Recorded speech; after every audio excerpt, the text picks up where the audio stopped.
அஸ்ஸலாமு அலைக்கும் வரஹ்மத்துல்லாஹி வபரகாத்துஹு. அன்பார்ந்த OH இஸ்லாம் சேனல் நேயர்களே, எல்லாம் வல்ல ஏக இறைவனுடைய அன்பும் அருளும் நம் அனைவர் மீதும் என்றும் நிலவட்டும்.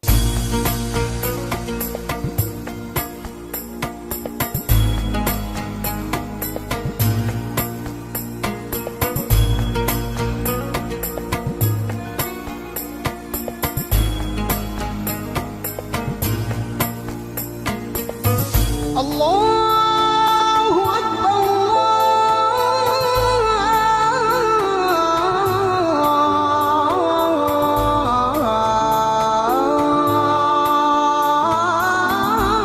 அல்லாஹு அக்பர். வழிகாட்டும் ஆன்மறை என்ற சிறப்பான இந்த தொடரில் இன்றும் உங்களை எல்லாம் சந்திப்பதில் மகிழ்ச்சி. அன்பானவர்களே, மரணம் விசித்திரமானது. யாரை எப்போது அது தழுவிக்கொள்ளும், யாரை எப்போது அது பருகும் என்பது யாருக்கும் தெரியாது. இப்போது இறந்து விடுவார், நாளை இறந்து விடுவார் என்று மருத்துவர்களால் நேரங்குறிக்கப்பட்ட நோயாளிகள் வருடக்கணக்கில் படுக்கையிலேயே படுத்திருந்து மூச்சை இழுத்து பிடித்து கொண்டு வாழ்ந்து கொண்டிருக்கக்கூடிய காட்சிகளை நாம் அன்றாடம் கேள்விப்பட்டு கொண்டே வருகிறோம். இன்னும் சிலர் செல்வ சீமான்கள் எப்படிப்பட்ட வைத்தியங்களையும் எந்த நாட்டுக்கும் சென்று தன் உடலுக்கு செய்து கொண்டு ஆரோக்கியத்தை நீட்டித்து கொண்டு வாழுகின்ற வித்தைகளை கற்றறிந்திருக்கக்கூடிய செல்வ சீமான்கள் பல பேர் பொசுக்கென்று மரணத்தை தழுவிக் கொள்வதுண்டு. எனவே மரணம் விசித்திரமானது. யாரை எப்போது அது தழுவிக்கொள்ளும், யாரை எப்போது அது பருகும் என்று யாருக்கும் தெரியாது. வரலாற்றில் புகழ்மிக்க பேரறிஞர் என்று அறியப்பட்டவர் இத்ரீஸ் அல் அன்வர். இவருடைய சிறப்பு என்னவென்றால், மொரோக்கோ நாட்டினுடைய ஃபெஸ் என்கின்ற நகரம்தான் அந்த நாட்டினுடைய முதல் தலைநகர். அந்த தலைநகரத்தை உருவாக்கியவரே இத்ரீசுல் அன்வர் அவர்கள்தான். இந்த உலகத்தின் முதல் பல்கலைக்கழகம் எங்கே நிறுவப்பட்டது என்கிற கேள்விக்கு ஃபெஸ் என்கிற மொரோக்கோ நாட்டினுடைய தலைநகரத்தில் தான் நிறுவப்பட்டது என்பதுதான் பதில். அந்த உலக புகழ் பெற்ற ஃபெஸ் நகரத்தை நிறுவியவர் இத்ரீசுல் அன்வர். அவர் மிகச்சிறந்த போராளி, உண்மையை நெஞ்சுக்கு நேரே சொல்லுகின்ற துணிச்சல் பெற்றவர், போர்க்களத்தில் பல காயங்களை அடைந்தவர். இருப்பினும் அவர் மிகச்சிறந்த வீரராகவே வரலாற்றில் அறியப்பட்டு கொண்டே வருகிறார். அப்படிப்பட்ட மிகச்சிறந்த வீரராக திகழ்ந்த இத்ரீசுல் அன்வர் அவர்கள் ஒரு நாள் அவருடைய நண்பர்கள் அந்த மனிதருக்கு கொடுத்த திராட்சை பழத்தை ஒவ்வொன்றாக சுவைத்து சாப்பிட்டு கொண்டே இருந்தார். அந்த திராட்சை பழத்தினுடைய விதை தொண்டையிலே சிக்கி அவர் உடனடியாக மரணமடைந்தார். இப்படிப்பட்ட மாவீரனுக்கு இப்படி ஒரு மரணம் வந்திருப்பதை யாருமே அங்கே நம்பவில்லை. அதோடு நின்றுவிடவில்லை. வரலாற்றிலே எழுத்தாளர் அஸ்கிலியோஸ் என்கிற ஒரு எழுத்தாளர் இருந்தார் ஐரோப்பிய நாட்டில். அவருடைய எழுத்துக்கள் வசீகரமானவை, அதனால் அவை புகழ் பெற்று விளங்கின.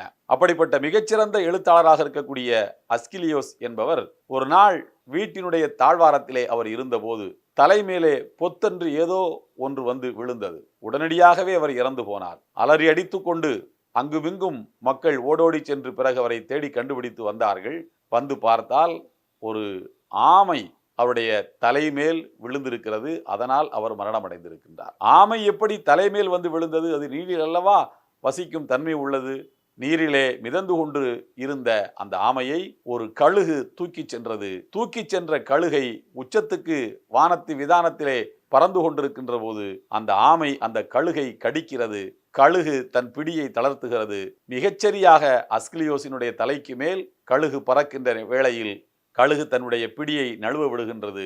ஆமை பொத்தென்று அவருடைய தலையிலே விழுந்தது. உடனடியாக அவர் இறந்து போனார் என்று அதற்குரிய காரணத்தை பின்னர் கண்டுபிடித்தார்கள். அது மாத்திரமல்ல, கால்காஸ் என்கின்ற ஒரு புகழ்மிக்க திரைப்பட நடிகர். அவர் நகைச்சுவை நடிகர்.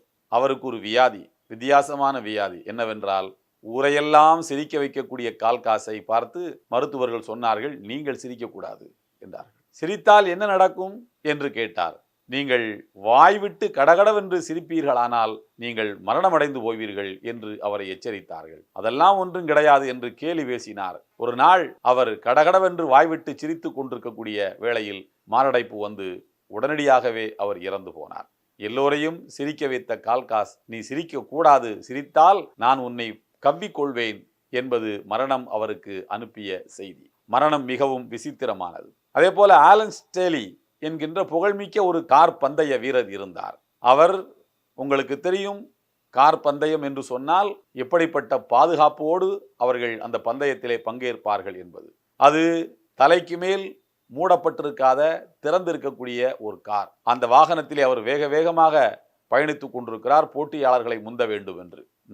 நன்றாக ஏற்பாடு செய்யப்பட்டிருக்கக்கூடிய பாதுகாப்பு வளையத்தை தாண்டி யார் அங்கே வந்துவிடப் போகிறார்கள், யார் அவர் மீது மோதிவிடப் போகிறார்கள், யாருமே கற்பனை செய்யவில்லை.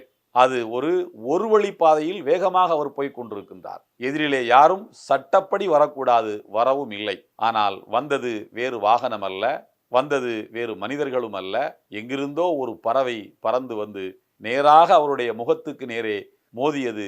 நிலை குலைந்தார், வாகனம் விபத்துக்கு உள்ளானது. உடனடியாக அவர் இறந்து போனார். அன்புக்குரியவர்களே, மரணம் விசித்திரமானது. மரணத்தை கண்டு நாம் விரண்டு ஓடலாம். எல்லாம் வல்ல இறைவன் அருள்மறையாம் திருக்குரானில் 62வது அத்தியாயத்தினுடைய 8வது வசனத்தில் கூறுகின்றான், குல் இன்னல் மௌத்தல்லதி தஃபிர்ரூன மின்ஹு ஃபஇன்னஹு முலாக்கீக்கும். நபியே, அந்த மக்களிடம் நீர் சொல்வீராக, எந்த மரணத்தை கண்டு நீங்கள் விரண்டு ஓடுகிறீர்களோ அந்த மரணம் உங்களை சந்தித்தே தீரும். அதன் பின்னர் நீங்கள் எல்லாம் வல்ல இறைவனுக்கு முன்னால் எழுப்பப்பட்டு நிறுத்தப்படுவீர்கள்.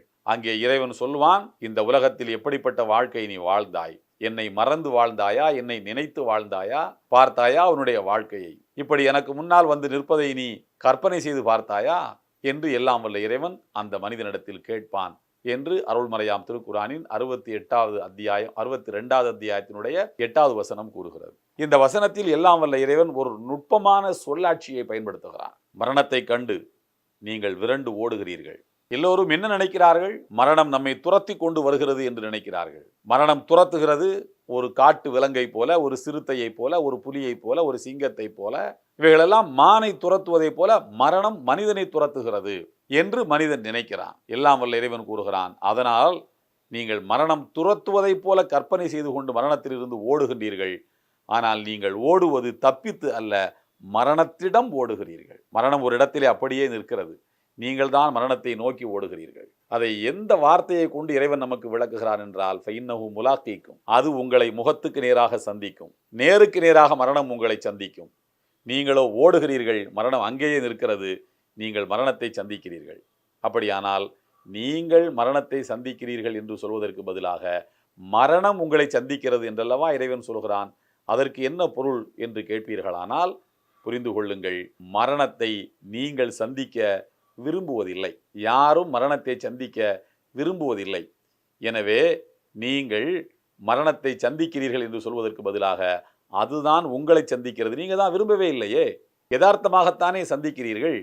அதாவது அது உங்களை சந்திக்கிறது. எனவே மரணத்தை நீங்கள் சந்திக்கிறீர்கள் என்பது தவறு. மரணம்தான் உங்களை சந்திக்கிறது. நீங்களோ மரணத்திலிருந்து ஓடிக்கொண்டுதான் இருக்கிறீர்கள் என்று எல்லாம் வல்ல இறைவன் ஒரு மிகச்சிறந்த வாழ்க்கை பாடத்தை இந்த வசனத்தில் நமக்கு எடுத்துரைக்கிறான். எல்லாம் வல்ல ஏக இறைவனின் அன்பும் அருளும் நம் அனைவர் மீதும் என்றும் நிலவட்டும். இந்த வீடியோ உங்களுக்கு பிடிச்சிருந்தா லைக் பண்ணுங்க, ஷேர் பண்ணுங்க, கமெண்ட் பண்ணுங்க.